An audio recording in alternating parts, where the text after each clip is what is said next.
sound of wind howling followed by a sharp cracking sound.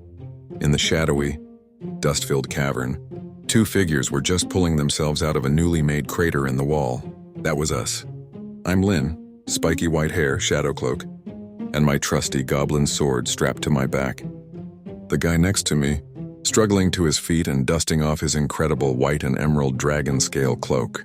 That's Sinju, dark skin, locked hair, and an eternally sarcastic smirk. We'd just been, well, punched through a solid rock wall by some maniac with long white hair and a broken horn. But as we were getting our bearings, we realized the fight wasn't over. It just wasn't our fight anymore. A portal, shimmering with the same white and emerald energy as Sinju's cloak, had just spat out something else.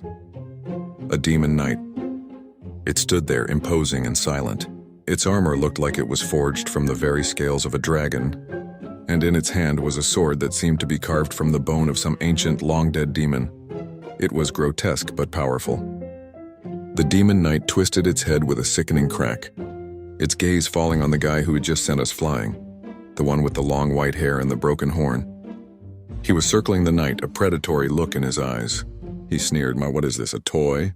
Big mistake. Before the words even finished echoing, the demon knight moved. It was a blur of motion. One massive hand shot out, grabbing the white-haired man by the head. There was no struggle, no resistance.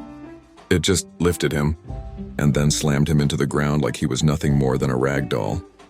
His body bounced once from the impact, and in that split second, the knight's leg snapped forward in a brutal kick. The man went flying, a human cannonball, and smashed into the wall not far from where Sinju and I were still trying to process what was happening. Sinju and I were just frozen, mouths agape, still halfway in the wall.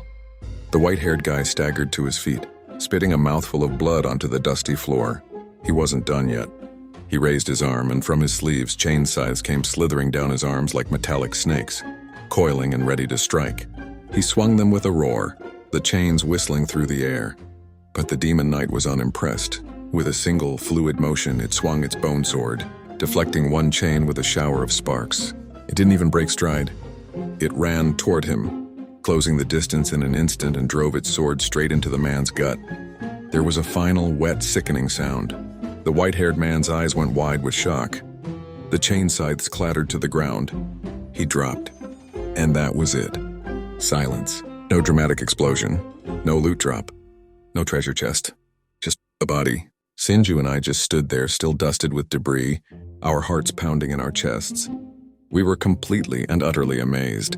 Finally, Sinju broke the silence, his voice a hoarse whisper. What did we just unlock?"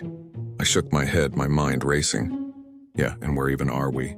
These guys, they're not dropping any loot, no upgrades, no nothing. This is a whole new level of messed up.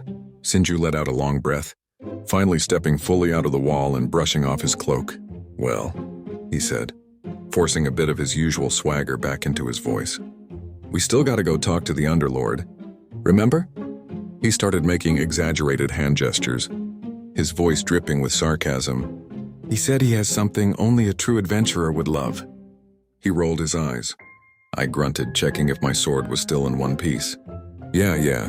Let's go see what oh-so-special prize he has for us." I looked around the now empty cavern, save for the body and the silent, terrifying knight who was already starting to dissolve back into shimmering light. And what happened to Amira? Did that little witch get bored and just go home? Sinju just shrugged, a small, weary smile on his face. Another day, another near-death experience, and a whole lot more questions than answers. It was just how we rolled.